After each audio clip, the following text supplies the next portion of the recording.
I'm going to introduce our speakers in the order that they will speak. Rachel Kitchen is a senior corporate climate campaigner on fossil-free fashion and IT at Stand.earth. Rachel is working to decarbonize the supply chains of the fashion and IT sectors. Taylor Tench is a senior wildlife policy analyst at the Environmental Investigation Agency, US. Taylor coordinates and implements campaigns to protect rhinos, elephants, and other threatened species from poaching, trafficking, and habitat loss, and regularly represents EIA US at meetings for the Convention on International Trade in Endangered Species of Wild Fauna and Flora, or CITES. Phoebe Lamb, Operations Manager at Stand.earth Research Group. Phoebe's work at SRG includes supply chain and other research, analysis, and data management. And also, in past work, Phoebe helped set up the first Greenpeace office in China. Rachel Friedman is a Banting postdoctoral fellow at the University of Victoria, and I'll quote the start of her LinkedIn bio. I have a bit of a thing for sustainable food systems. Rachel researches topics related to sustainability within agriculture and forestry landscapes, climate change resilience, environmental governance networks, and social equity in sustainable development contexts. And Brian Orland, Research Associate of Stand.earth Research Group. And Brian primarily works on deforestation issues in Indonesia related to the forestry sector and the pulp industry for the NGO Woods and Wayside International. His work for Stand.earth includes research and coordination of SRG's machine learning pilot project in 2024 to use large language models for more efficient and effective research. Thanks so much to all these speakers. And with that, we're going to turn it over to Rachel. The rest of us are going to close down our videos, but we're still here, and we'll see you in a bit. And Rachel, take it away. Thank you so much, Anne. It's really great to have the chance to share something about in this case, our fashion campaign, specifically our campaign on Lululemon, which we had a big win in around the middle of last year. So just for a bit of background, the Stand Earth fashion campaign has been running since around 2017. And during that time, it's really kind of been quite an instrumental part of the sector movement to push global fashion brands to take responsibility for the climate impact of their supply chains. Back when the campaign launched, there actually wasn't a single major brand that had climate targets that included their supply chain or their Scope 3 emissions, which accounted for more than 95% of their impact. So it was a kind of a big blind spot. Most of these companies were still at the stage of installing LEDs in stores and patting themselves on the back. And then after several years of campaigning, yada yada, and the launch of our fossil-free fashion scorecard, climate targets are now the norm, I'm really pleased to say. And then so in 2022, we started looking for brands to go a bit further, take that real action, shift off of coal in their supply chains, and help catalyze a wider shift onto renewable electricity. So in 2022, we started taking notice of a little up-and-coming Vancouver yoga/lifestyle brand called Lululemon. This is a company that claimed to be built on the pillars of caring for people and for the planet. It was growing really rapidly, and it was well placed to lead by example and to bring renewable electricity into its supply chains. After some behind the scenes engagement, which sadly did not go anywhere, we shifted into our public campaigning mode.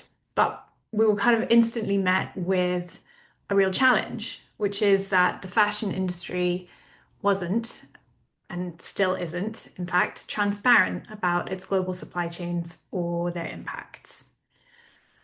We knew that the company was reliant on coal and other fossil fuels to make its products, but we didn't necessarily know how much, where it was being burned, or that much else really about how the supply chain looked and what the local impacts were.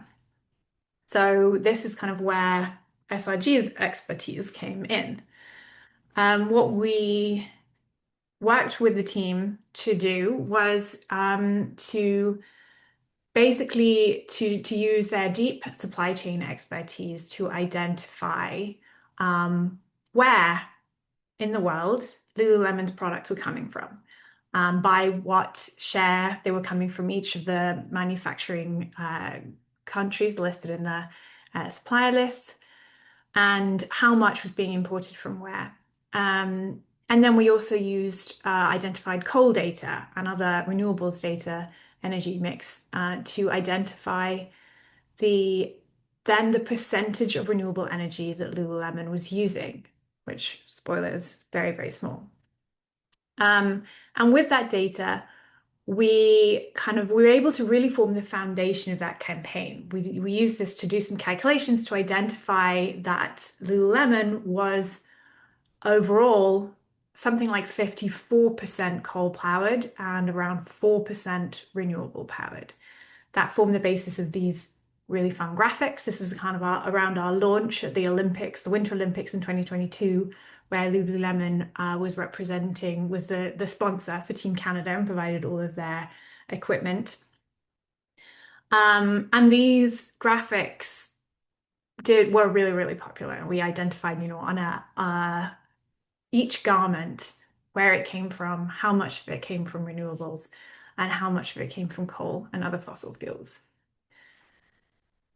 And then this kind of built the foundation of a really powerful narrative moving forward with the campaign. So this idea that Lululemon was built on coal, became really influential. We built relationships with influencers, with Olympians, with yoga influencers and yoga kind of teachers and stars. And it became a really strong and powerful narrative.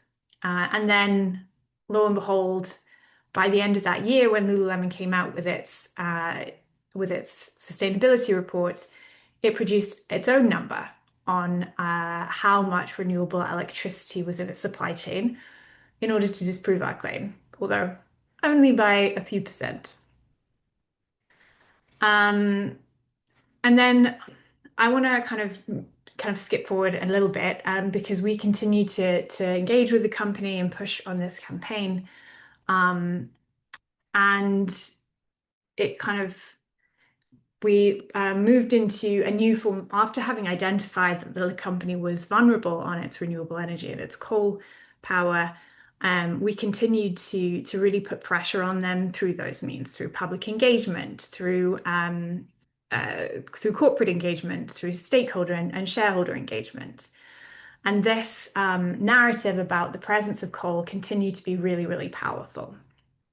But we found that after more than a year, or even 18 months, the company was still not showing any movement. So we decided to go back to the supply chain and look a bit deeper and identify what further impacts we could find in its supply chain. And then that formed the basis of the conclusion that we came to, which is that Lululemon was really doing very little to advance sustainability in its supply chains, despite having made pretty significant claims to the contrary. So this came to be the foundation of a really first of its kind complaint about greenwashing by Lululemon in its public PR materials. We launched the complaint in May 2024, but it was after several months of collecting research and identifying claims and then offering counter narratives, including doing deep research into identifying the specific suppliers, with support of SRG, specific suppliers that provided the bulk of Lululemon's, more than 50% of Lululemon's products, which was only, I think, 10 suppliers in total. And identifying the specific actions that they had taken, supported by Lululemon, to reduce their climate impact.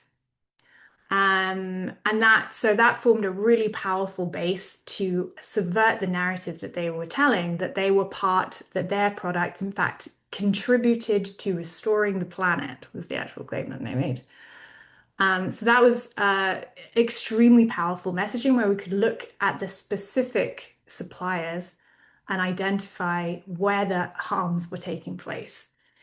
And ultimately, although the case is still open, Lululemon ultimately came back and set a target to transition its supply chain to renewable electricity within the next 5 years, which is really exciting. And I'll just highlight one more piece of research which entered into that greenwashing complaint, which was about it fracking in its supply chain. So that we also uncovered, with the SRG also uncovered evidence that fracked gas from the Permian Basin was making its way through polyester into Lululemon supply chains and really underscoring the harms of those supply chains. So just just a brief look at how the supply chain and research went through our Lululemon campaign. Thank you, Rachel. I don't see any clarifying questions yet. So we will move on to our next speaker, and we'll see. There might be some questions for you, Rachel, at the end. And so we're going to transition now to Taylor. And I'll go ahead and spotlight you. Great, thanks, Anne. Just pulling up my slides.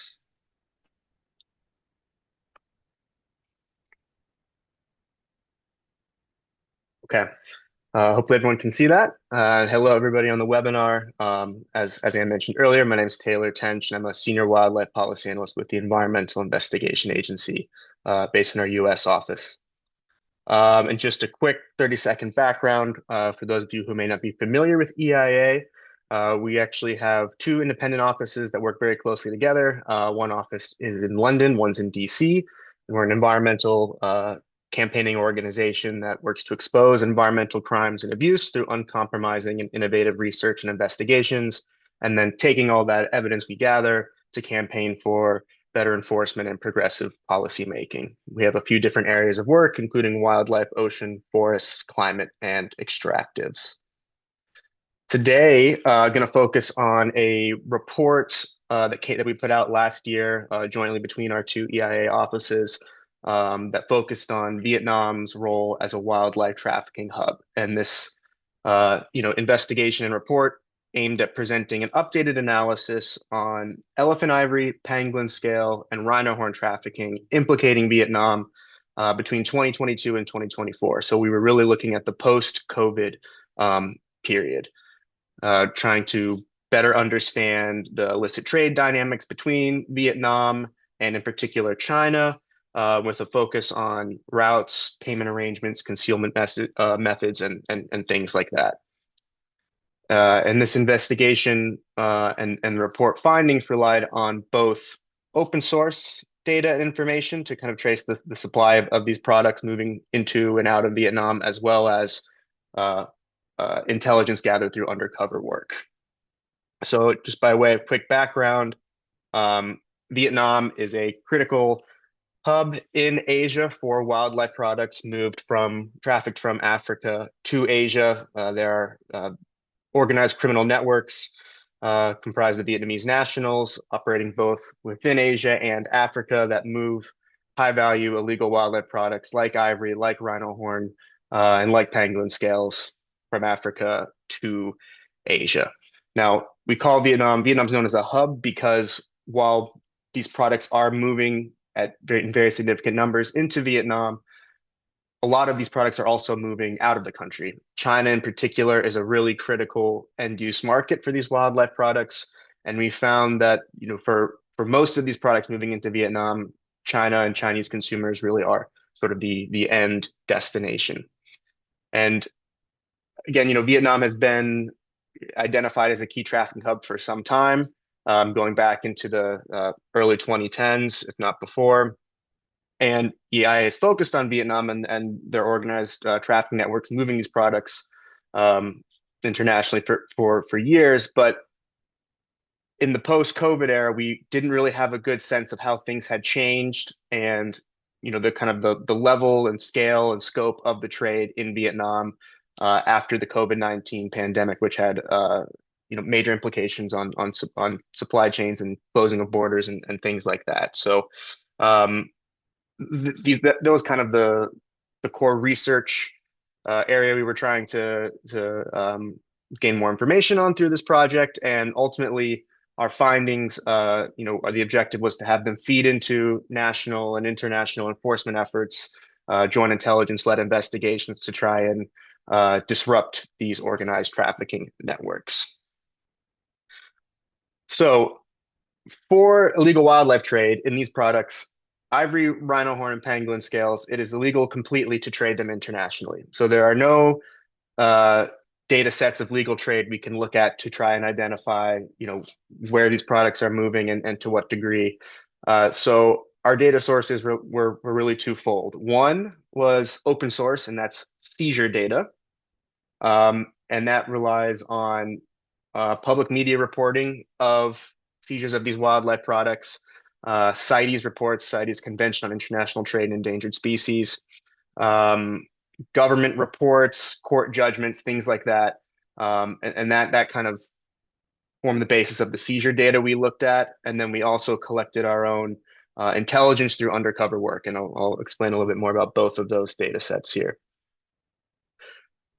So this is just a screenshot of what EIA calls its Global Environmental Crime Tracker, which is a public-facing dashboard that allows members of the public to download, play around with all of our seizure data that we've compiled on key species and commodities that we track as far as their illegal trade.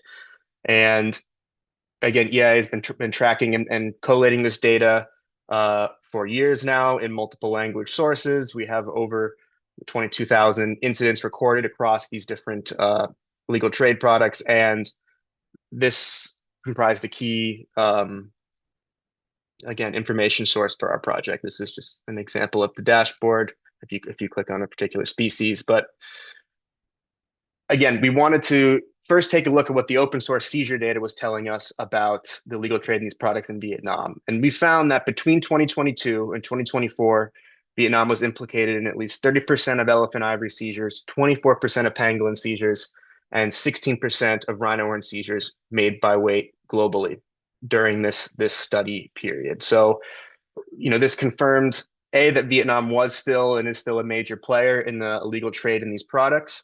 And aside from just looking at these weight totals, it gave us a good idea of some of these trade routes that the products were taking. Now, seizure data is really great, and it can provide a really good 30,000-foot view of what's going on, but seizure data alone is not sufficient to really draw airtight conclusions about what's happening with the illegal trade in these products. You can identify trends and patterns, but without sort of ground truthing and understanding the context behind that, the seizure data could be telling you, there are multiple ways to interpret seizure data. For instance, if you say one country, you're seeing an increase in the number of reported seizures of ivory, does that mean more ivory is moving through that country? Or does that mean that country is doing a better job at detecting ivory shipments? It could be a little bit of both. There's also reporting bias with seizure data. Some countries may be better at reporting this information, the type of information that's associated with the seizure, like trade route information, nationality of the trafficker. Other kind of key data points may not be included in reporting in some cases as opposed to others.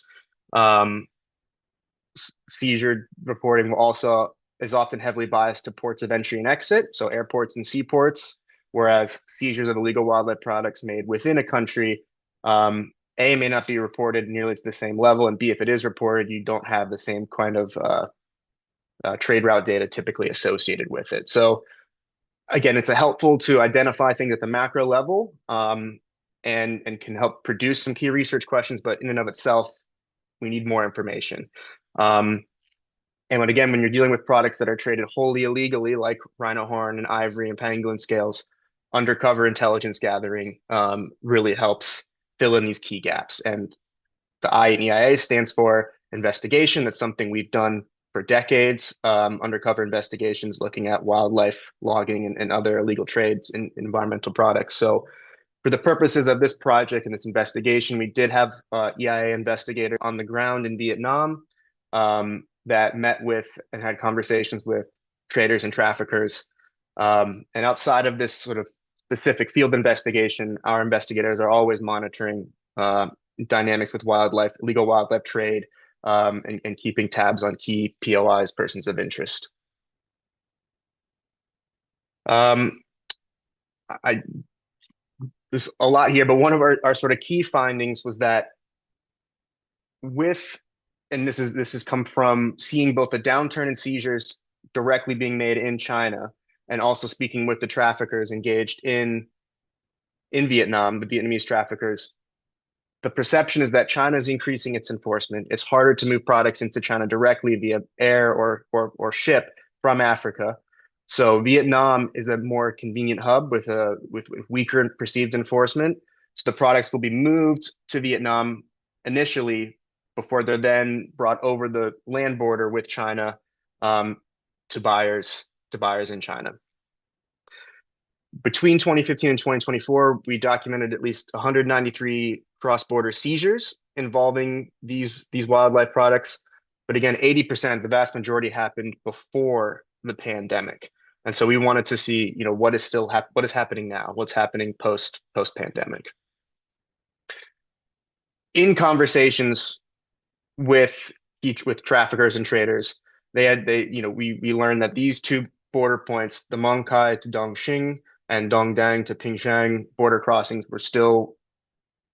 remained very key transit points to move products from Vietnam into China. And traffickers employ a number of different methods to do so. There's concealing illicit products into legal shipments that go through to the traditional transport channels via truck between these border points.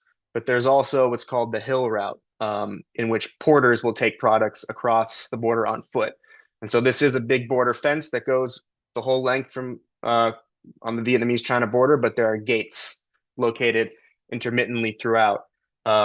And traffickers, will bribe customs and border officials to either turn off cameras or, particularly make a sort of a blackout period in which handovers can be made, unlock gates, and things like that. I will skip this slide just in the interest of time.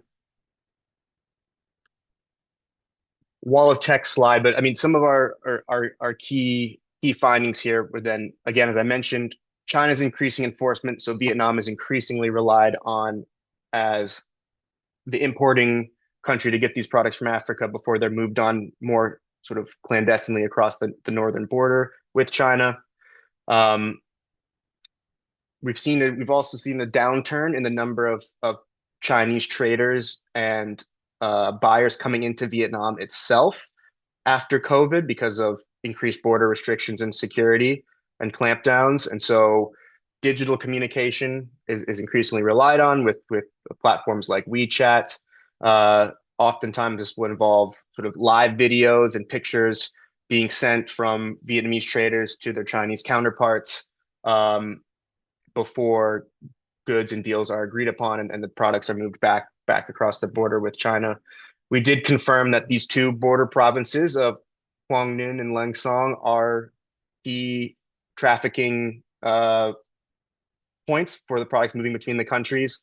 We identified some of the key methodologies and concealment methods used, and in our public facing report, we presented these findings that were not enforcement sensitive, but we also produced confidential intelligence briefings on certain individuals and companies that were known to engage in this trade and shared them with Vietnamese and Chinese officials as relevant. I've lost track of time. I imagine I'm probably pretty close to my time limit, but if there are any questions, happy to answer those now. Thanks. Great. Thank you, Taylor. I don't see any questions yet. Same as with Rachel. So people may be hanging on their questions till the end. So we will move on to our next speaker. But again, we'll try to have some Q&A at the end too. And so our next speaker is Phoebe. And let me find your video here.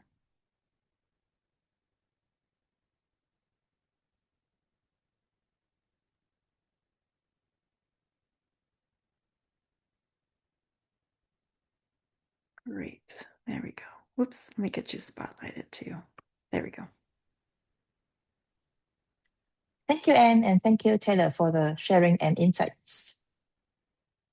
Good afternoon, everyone. I'm Phoebe Lam, part of Stand Research Group. Today, I will be presenting some supply chain data information techniques and data transparency. Stand Research Group has been working on a variety of supply chain mapping projects for over 2 decades. This includes tracing Amazonia leathers to over 100 fashion brands, connecting fracking NGLs in the US to polyester clothing and single-use plastics. We have even traced Russian oil exporters and foreign-owned buyers that continue to purchase crude, providing revenue that sustain Putin's war.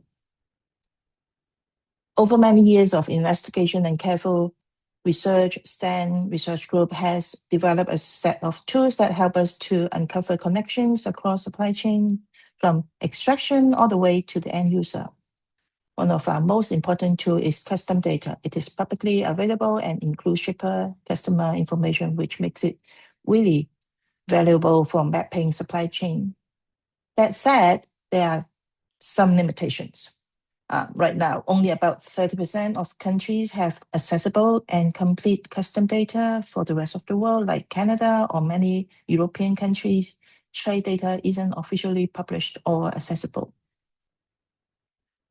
There are also other limitations beyond country coverage, like data quality can be inconsistent due to differences in reporting standards, and some data sets either don't fully disclose or removed it for privacy reasons. HS code limitation, products sometimes group under broad definitions. Cost is another factor. Subscription can be expensive. Sometimes download may be limited and one-off purchase can quickly add up. And also reporting delay data is typically released within a time lag. Discontinued access dataset may be reduced, restricted, or stopped entirely. For example, China custom data stopped in 2018, and recently Brazil custom data became restricted. And human errors such as misclassification and entry mistakes. So with all these limitations, one of the biggest challenges is tracking trade flows when there is no data between countries. While we can follow raw materials exported to a country using custom data, then the next step, figuring out how to go to next, is often hard to locate. One approach that Stand Research Group uses to close these gaps is by using trade statistics to help map out the supply chain. Let's walk through an example of how we estimate companies' level trade flows between China and Japan, even when public custom data isn't available. In this case study, we're focusing on dissolving wood pulp as the traded product. We start by identifying the relevant commodity codes. From there, we gather subnational statistical data, looking at government data from both Japan and China at the province or prefecture levels. That give us a more granular view of where productions and trade are concentrated. Then next, we identified actual producer and operators involved. On the Japanese side, that means identify pulp mills as exporter. On the Chinese side, we look at viscose factories as receiver. Then we collect details like ownership structure, parents and subsidiaries relationship, production capacity, operational status, and locations. This helps us to understand who is actually connecting to the trade flows. Finally, we refine our estimates. In this example, dissolving pulp export comes only from Shimane prefecture, and with Shimane, one producer accounts for about 90% of the export. That suggests most Chinese viscose mills sourcing from this prefecture are likely purchasing from this producer. We then cross-reference trade flow data with the receiving mill, production capacity and location, and apply sourcing probabilities to estimate the likely trade volume. Key takeaway from this case study, even with the custom data, we can piece together company-level supply chain by combining trade statistic with company search. This gives us a clear map of commodity flows, bringing transparency to market that otherwise invisible. Now let's switch to a different topic, looking at some new changes in data transparency in 2025. In South Korea, is considering a bill requiring large companies to conduct human rights due diligence. Thailand, on the law that would make all companies address human rights and environmental risk. Malaysia is rolling out its first national action plan, including supply chain due diligence, and Indonesia is planning to require companies to follow human rights regulation by 2028. In Europe, the European Parliament agreed to simplify two major EU sustainability laws. The updates reduce the numbers of companies required to report, delay timelines, remove mandates, and reduce scope. On the positive impact, the change will increase accountability to hold companies liable for violation in their supply chain. Over in South America, the National Congress of Chile actively consider bill to mandate corporate due diligence on human rights, the environment, and climate change, require companies to report on the impacts of the operation and value chain in this area. And then closer to home, Canada, UK, and Australia have introduced a joint reporting templates that standardized how companies disclose human rights and supply chain risk aligned with each country existing laws. And just a few months ago, the US court in California granted a temporary injunction that paused enforcement of the climate-related financial risk disclosure rule. So for now, companies can choose to voluntarily report their risk. And the Climate Corporate Data Accountability Act remains in effect, which requires large companies to report Scope 1 and 2 emission as part of its climate transparency goal. All these changes from last year, we've seen promising global process. At the same time, evolving reporting and due diligence framework are turning transparency into a baseline. Yet, in some cases, making it harder for NGOs and researchers to effectively track, analyze, and advocate for meaningful corporate accountability. Thanks, everyone. I'll pass it back to Anne. Thank you so much, Phoebe. Wonderful. I don't see any clarifying questions for you. We've had one come in for Rachel that we'll work on talking about at the end, and that actually you might have some thoughts on that question too, having been involved in the research. But not seeing any questions yet. Let's go to our next speaker, who is Rachel Friedman. And I'm going to go ahead and spotlight you and take the spotlight off of Phoebe. Right. Get my slides up.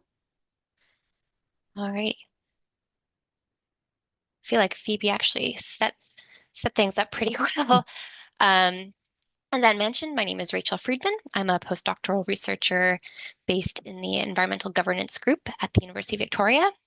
And the work I'll be speaking about is part of a larger program in our group that looks at agri-food supply chain due diligence, corporate accountability, and food system sustainability, and is largely motivated by this move towards greater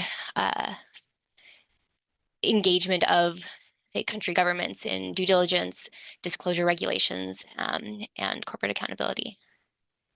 So let's just take a moment and think about that cup of coffee you drank this morning or drinking right now for your afternoon recharge. Where did it come from? How many times did it change hands before you brewed those ground beans or stopped by your local cafe and grabbed that cup of coffee? So coffee epitomizes the complexity of agri-food commodity supply chains that make documenting and monitoring it so challenging, and why we often rely on imperfect information to understand and govern these supply chains. Coffee berries are mostly grown by small-scale farmers in tropical regions of the world, and they make long journeys across borders to their final destinations. For us to enjoy a cup of coffee in Canada, the beans travel through stages of aggregation, through cooperatives and then traders, processing such as drying and roasting, which happen in different places and at different stages, transport, shipping overseas, distribution across Canada, packaging, retail in the grocery store or coffee shop, and finally consumption. And at each of those stages in these supply chains, there's the opportunity for environmental and social harms to arise. Coffee berries are grown on tropical shrubs native to Eastern Africa, and while they are naturally a shade-tolerant understory plant, coffee is now often grown in full sun systems, and that production often results in the loss of forest to reduce the shade and boost the yields. And it also means that it's frequently grown in monocultures and can result in a loss of biodiversity. Additionally, pollution from pesticides, herbicides, and fertilizers damages the environment and causes additional health risks for any workers or local communities.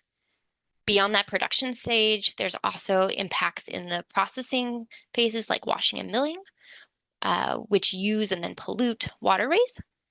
And finally, of course, shipping, processing, packaging, distribution, consumption, everything uses energy and contributes to greenhouse gas emissions. And so there's a large carbon footprint attached to any of these imported food commodities.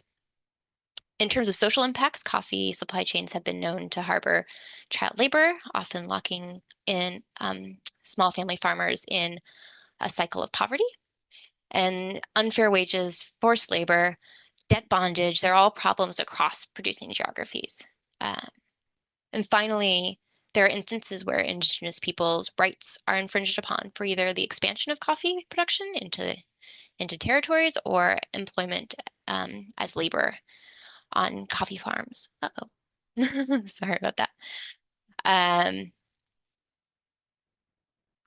So particularly when these supply chains span jurisdictions, which for coffee they inevitably do, there is often a lack of traceability, and holding companies accountable for all these impacts along those different stages of their supply chain is challenging, if not impossible, both legally and just logistically. So this brings me to a study we began in 2023 and was just published in the journal Regulation and Governance. And it was motivated by this growing pressure for supply chain disclosure specifically, so reporting requirements. The study examined voluntary sustainability commitments, which have already been a little bit debunked because they don't actually show performance, but kind of a closest proxy that we have sometimes. And these voluntary sustainability commitments are made by Canadian coffee importers.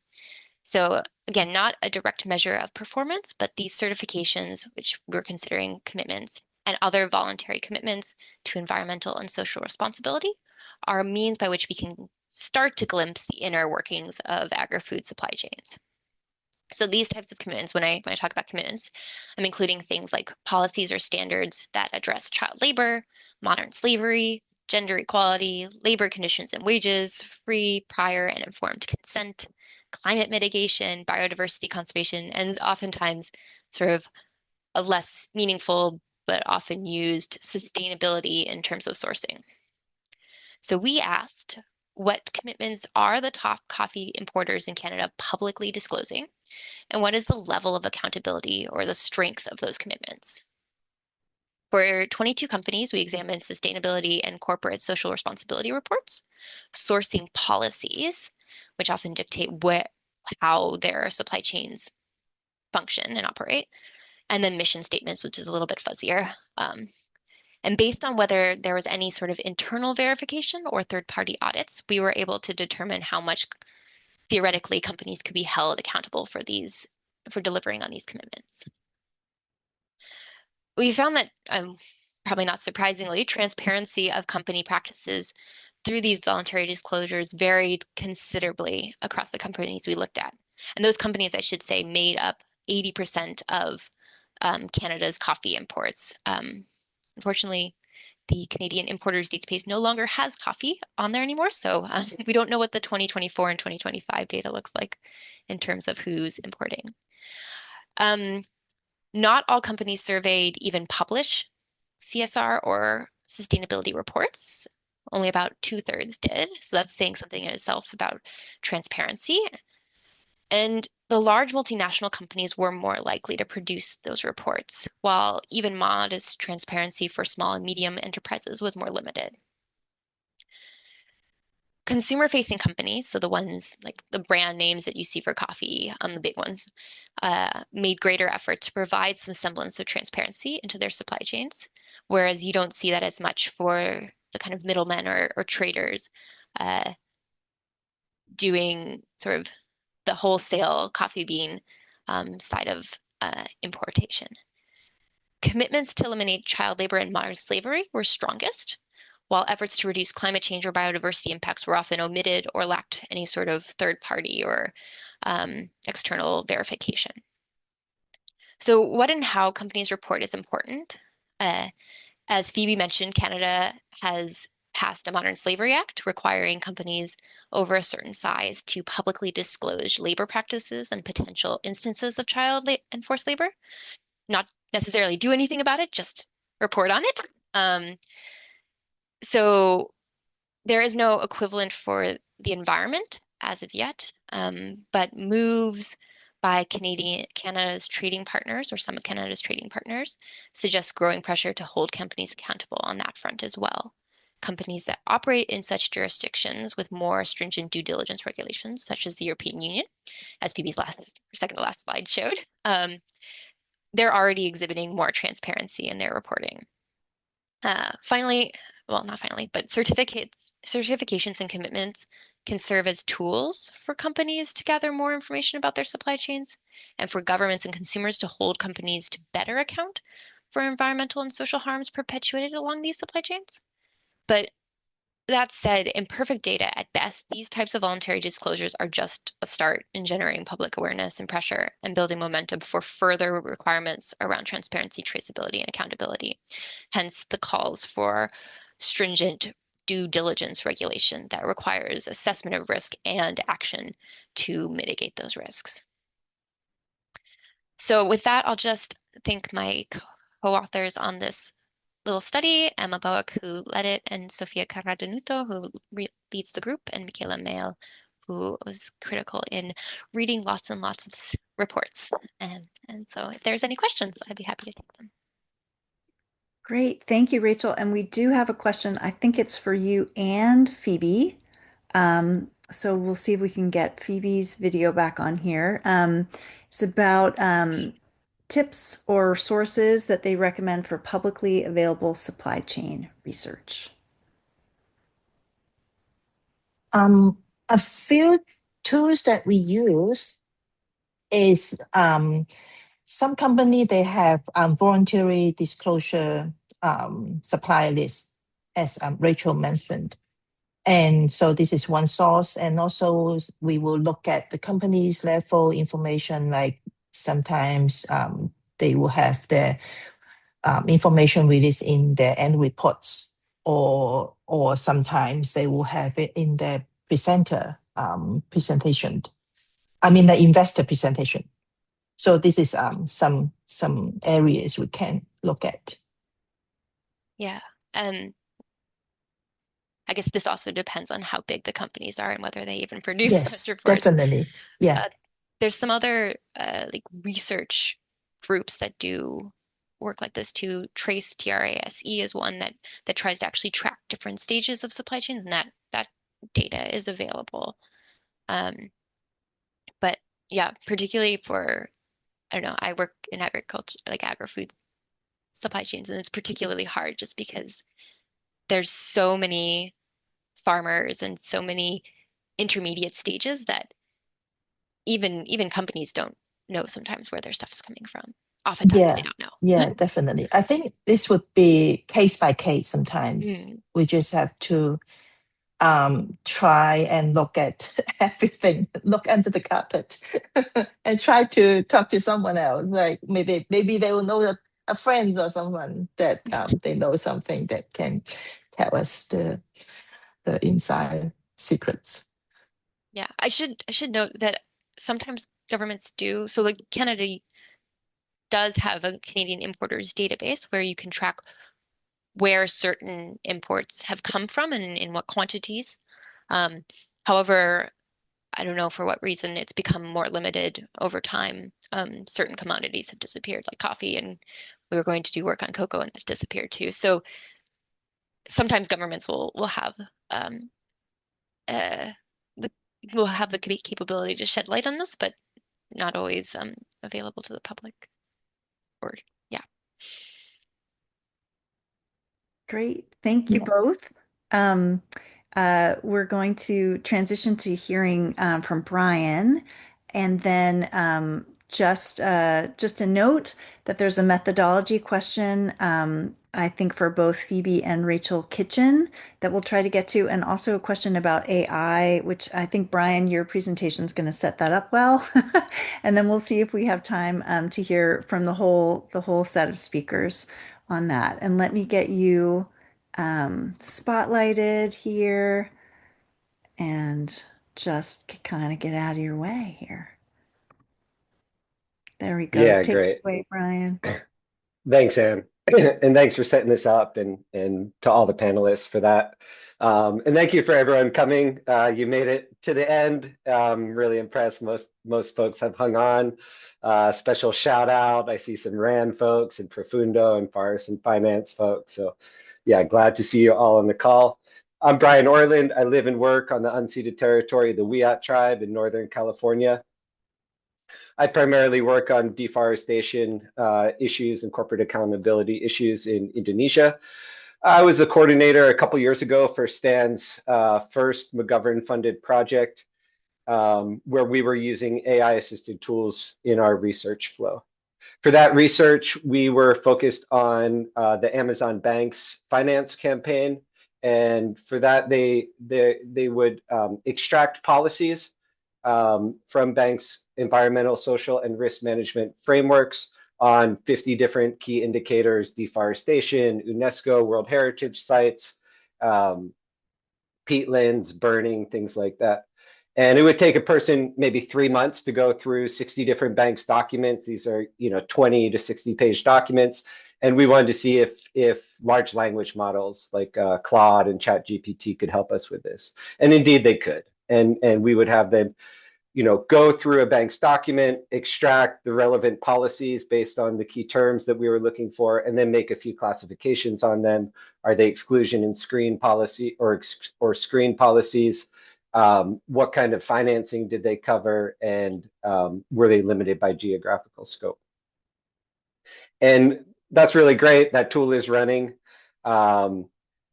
We spent a lot of time in that project, and if you looked at our past webinars on that, which are still available online, we spent a lot of time on prompt engineering, and that was breaking our task into subtasks, into things that the LLM could digest and give us quality information back on.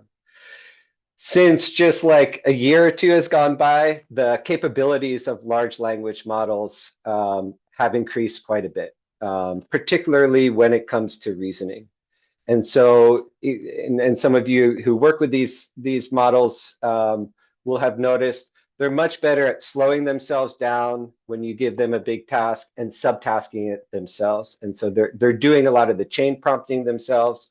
They're also, if they hit a dead end, figuring out ways around it, and less hallucinations. They're getting better at checking their work and with accuracy. Still a big hallucination issue, but they're getting better at it. So enter our new phase of work into this brave new world. We're embarking on a new round of McGovern funded project, and that's on supply chains. It's what SRG knows best, and it's what SRG is known for. One particular development in AI is that there's a big move towards agentic AI agents. What are these? These are large language models that you can task to do the work for you. And this is particularly important for us, and I think a lot of the people on this webinar who clean a lot of data, where we spend a lot of the time extracting the data and getting it ready for analysis as opposed to doing the actual analysis, right? And I'm talking about, missing rows, missing data, inaccurate data that needs to be checked, entity resolution, making sure names are, exactly the same before we put them in a database. Limited is, always spelled the same way and not abbreviated, capitalization, all of that. This is great for what large language models have gotten really good at. Claude Code, if you haven't used it before, I really encourage you to give it a try. Codex is also fast catching up. It seems like they're always leapfrogging each other in terms of capabilities, though it seems like Claude Code, at least in terms of coding and those sort of tasks, is been really good recently. This still leaves us the issue of siloed data. As supply chain analysts, we work with a lot of different data, customs data, environmental data. A lot of times we bring in financing and ownership data. There's a whole regulatory context and world of data. Each of these are worlds unto themselves, but it's our job to get this data to talk to each other. And that's why we're working with graph databases for this project. And so usually what we do is we keep data in tabular form. Think of like your Excel, your rows and columns. What graph databases are, it's a really simple concept with pretty profound consequences for what you can do with data. It's basically circles connected by lines. If you've ever drawn a chart on the board and draw a circle and it's connected to this and it's connected to this, and you have it all perfect on your whiteboard and you see how it all works together. But you can't put all your data on the whiteboard, right? But maybe you could. And that's what graph databases basically are. And let me show you some slides here to make the point.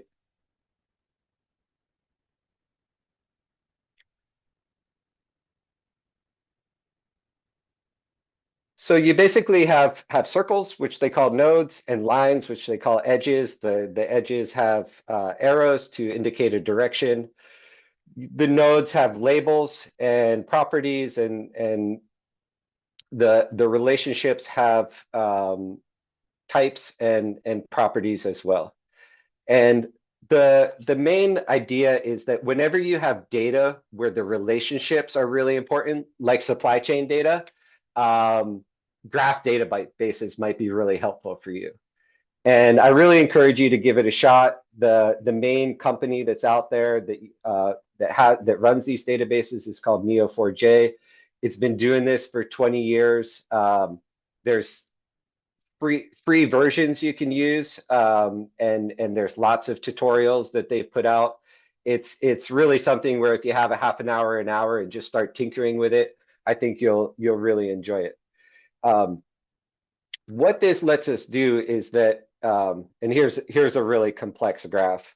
And so what it lets us do, let me go back to talk to you, is that it's a great way for us to explore our data and find patterns in our data, and then look at those patterns, try to find those patterns elsewhere in our data.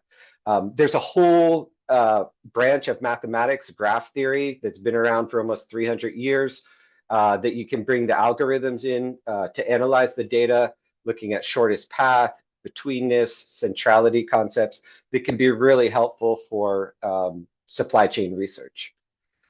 So it's cool, just the conventional use of graph databases. Where it gets really cool, though, is when you hook up large language models to it, and that's called GraphRag. And there's a couple different ways you can use GraphRag. One is getting textual data into a graph database, and that's conventional GraphRag. And another way is that you can put it, create your graph database and then talk to your data using a large language model. And so you're just using natural language and asking questions of your data. What's really great about graph databases is that they're super flexible, right? So if you have data on trade and then you want to bring in some environmental data and hang some financing data off of that and put some ownership data on it, it can all do that. If you've ever been working with an Excel and you got the columns and the rows and you feel like you just want to pull it out, like in Dimension Z, and graph databases might be for you. Again, it's when relationships are really important. We're going to be starting our project looking at the petrochemical supply chain and working in a spirit of experimentation.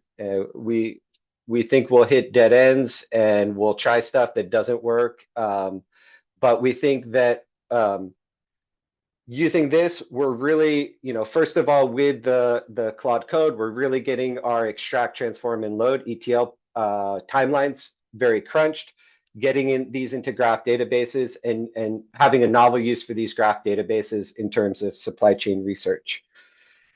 We're just like we did in the first phase of the project, we'll be working with our AI expert, Jack. Just want to acknowledge, I think I can see Rachel Kitchen maybe like rocking in her boots, like, Brian, you're part of the damn problem. Like, data centers are, for AI are using all this energy, and it's causing tremendous emissions. There's tremendous labor issues involved in the AI supply chain, copyright issues, job displacement implications, a host of problems that come along with this use of AI technologies. And I don't really have a good answer for that. I think that's an uncomfortable truth, and it comes with working with these.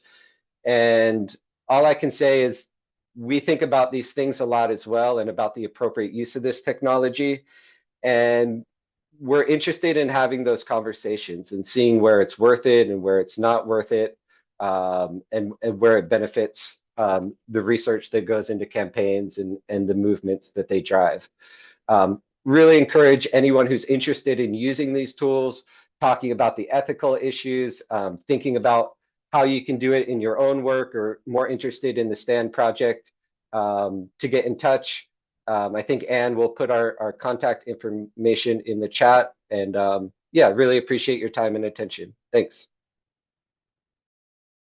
Thank you, Brian. And yes, I'm going to put some emails in the chat. I'm going to invite all of our speakers to pop back on video for a moment, if you could.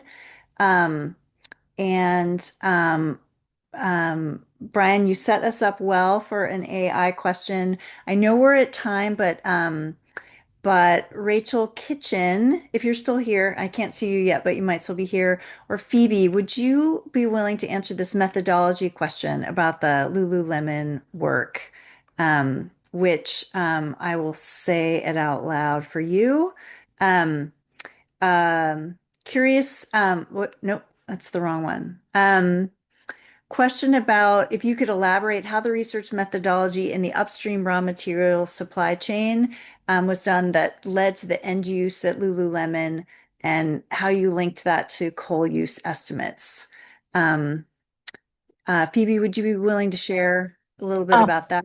Yeah, so we find the supplier of Lululemon from the volunteer disclosure list, and then we will also look at custom data and see how many the volume and Lululemon received from each of the supplier. And then we'll look at each of the supplier and like whether they are using coal as energy to make their clothing or even textile. And for the coal use estimate, I think it's more like a complicated answer for that. So maybe if we can get back to the person later and for more details. Yeah, that's great. Yeah, thank you, Phoebe. And if folks have additional questions, you can email me. If you have questions about the project that Brian was talking about, email both of us. I've got both of our emails in the chat. And I know we're at time, but I do still see a few folks on, and thank you for staying as we've gotten past the hour. I think it would be great to hear. I feel like Brian set us up well to talk to just hear from everybody on your thoughts about AI in research and what part of your work what part that's playing in your work. and we could just go around and would anyone like to jump in and start on that? Yeah, and if you don't mind, I would like to start. Yeah. So about the supply chain research, we didn't use AI when we first did it. So we still haven't used AI. It has been all manual using Excel, cleaning data and looking at all different data set to combine it to pipe through and then find from the extraction location to the end user, and which takes lots of manpower, time and efforts to do it. And sometimes, and most of the time, we can only look at a few companies because of the limitation. So what we are planning to do with the new funds from McGovern, then we will use the LLM model and AI and to expand our supply chain research. So, Brian, would you like to fill in more for that? Oh yeah, I was just gonna say from my personal experience, what I've used AI a lot for is helping me use tools where I don't know the coding language for, or I'm not familiar with the interfaces. And so like I'm not a GIS analyst, but it helps me do things way out of my league on in QGIS. Same thing with R. I kind of know the basics, but I'm doing things way more advanced with that. And so it's for me, it's a really nice teacher for technical things. I think where people get a little bit off track is they try to task out thinking that takes the human creative spirit, and AI still really sucks at those tasks. And it can give you a bunch of garbage and you can blow a lot of time on it. But I think identifying very technical tasks, giving very specific instructions, asking if it can interview you or ask for clarifying questions, and then using it as a teaching tool for technical subjects, it's really been helpful in my research. Yeah, and if I can just jump in, and also Anna, I think that you have to turn my video on if it won't let me do it. Oh no. Okay, let me fix that. And also say, Brian, you're off the hook. It's don't worry for me. So Stand.earth is also running a campaign on the impact of AI data centers, particularly across the US, but also globally, which is very serious and has massive negative impacts. But we did also just release some joint research, which is about how comparing the impact of these kind of limited in scope, algorithmic analysis models, which is very different to where the majority of the data and the energy use is going, which is on this kind of AI slot machines. So we're not putting it all on you, Brian, by any means. And yeah, I think that there are clearly real benefits, but I would definitely echo what Brian is saying about outsourcing data versus outsourcing thinking and analysis, because there are some real pitfalls there.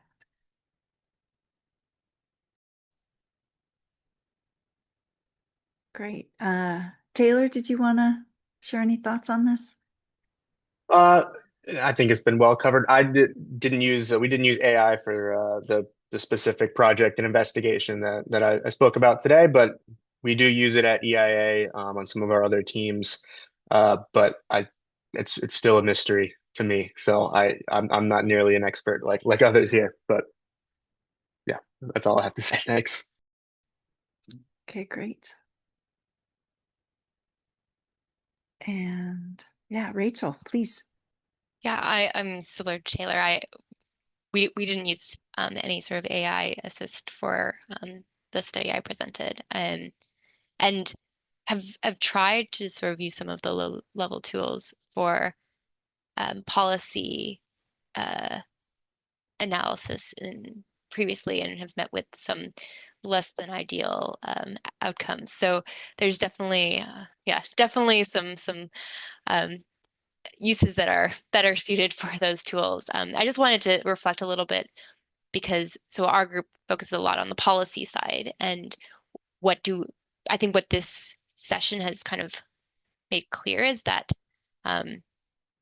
a lot of this work around data along supply chains is necessary in order to actually make formulating and implementing any of these policies possible. And so perhaps AI has a role to play in that, but we also need to have the data in the first place. And sometimes that requires participation of the entities along those supply chains that we're not necessarily getting. So I think it's a little bit of it's a complicated picture we still need to work our way through. Anyways, Excellent. I think that's my thoughts. Yeah. Thank you all so much. Really appreciated your presentations and then also your thoughts here at the end. Thank you also to our audience. It's been wonderful being with you all here today. Again, we'll share out the recording of the video to everyone who registered. And yeah, just really appreciate everyone spending some time today. And thank you for all the good work that everyone here is doing in the world.